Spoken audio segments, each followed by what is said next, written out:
মহাকাব্যিক বিশ্বকাপ ফাইনালের অপেক্ষায় পুরো ফুটবল বিশ্ব। এরই মধ্যে ফাইনালের দুই দল পেয়ে গেছে ফুটবল দুনিয়া। আর্জেন্টিনা দ্বিতীয়বারের মতো ইতিহাস গড়ে বিশ্বকাপের ফাইনালে, যেখানে তাদের প্রতিপক্ষ স্পেন। আমাদের সঙ্গে আছেন বাংলাদেশ ফুটবল দলের অধিনায়ক জামাল ভূঁইয়া। তার কাছ থেকে জানতে চাইব এই যে ফাইনাল, সেই ফাইনাল সম্পর্কে তিনি কি ভাবছেন এবং কোন দলকে এগিয়ে রাখছেন। জামাল ভাইয়া, ধন্যবাদ আমাদেরকে সময় দেওয়ার জন্য। মহাকাব্যিক একটা ফাইনাল, আর্জেন্টিনা দ্বিতীয়বারের মতো ফাইনালে উঠলো এবং কি স্পেন তাদের প্রতিপক্ষ।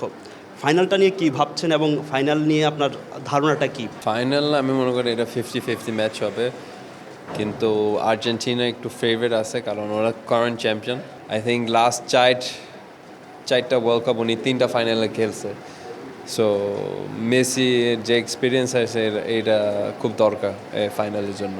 আর্জেন্টিনা প্রতিটি ম্যাচে শেষের দিকে এসে গোল করেছে, এই কনফিডেন্টটা তাদেরকে বুস্ট আপ করেছে কিনা এবং কি স্পেনের বিপক্ষে এই কনফিডেন্টটা কাজে দিবে কিনা? লাস্ট মিনিট গোল করলে মেবি একটু কনফিডেন্স বাড়ে, বাট আপনি যদি দেখেন স্পেনের খেলা, স্পেনের তো যে ম্যাচ খেলছে ওরা টোটালি ডমিনেশন নিয়ে খেলছে, totally control the match.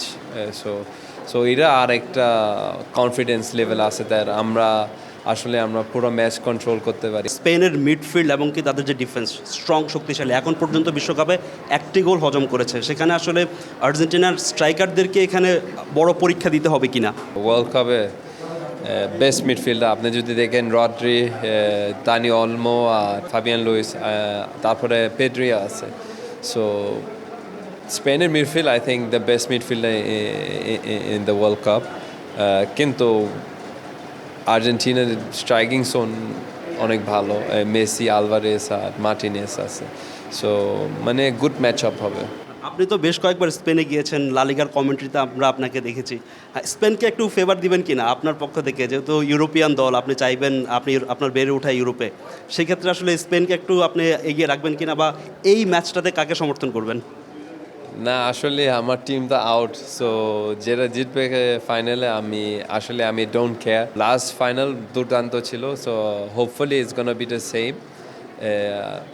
Argentina হোক ও স্পেন হোক, আমরা যারা ফুটবল লাভার, ফুটবল ফলো করি, আমরা চাই একটা ভালো ফাইনাল। স্পেনের মাঝমাঠটা খুবই শক্তিশালী। খেলাটা কোন জায়গায় হবে, ডিফেন্স, মাঝমাঠ নাকি স্ট্রাইকিং পজিশনে? না, আপনি যদি স্পেনের খেলা দেখেন, ওরা খুব কন্ট্রোল, মানে ক্রুজ কন্ট্রোল নিয়ে খেলে। আপনি যদি কম্পেয়ার করেন, last time spend world cup জিতেছে ইন 2010, ওরা সিমিলার ফুটবল খেলছে, কিন্তু বল পজিশন, পেশেন্স নিয়ে খেলছে। এত কাউন্টার খেলে না, এত লো ব্লক খেলে না, বাট ওরা একটা ভালো অর্গানাইজেশন ওইখানে, মানে টিম হিসাবে স্পেন মানে আই থিঙ্ক এগিয়ে আছে।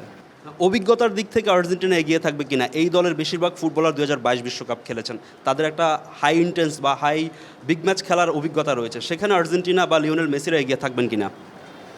No, of course, Messi is সারা ওয়ার্ল্ডে হাইয়েস্ট ডেকোরেটেড প্লেয়ার, সো ওনার তো অনেক এক্সপিরিয়েন্স আছে, উনি জানে কি করতে হবে। আর ম্যাক্সিমাম প্লেয়ার তো 2022 ফাইনালে খেলেছে, so they have a good idea what to do in the final, but anything can happen না।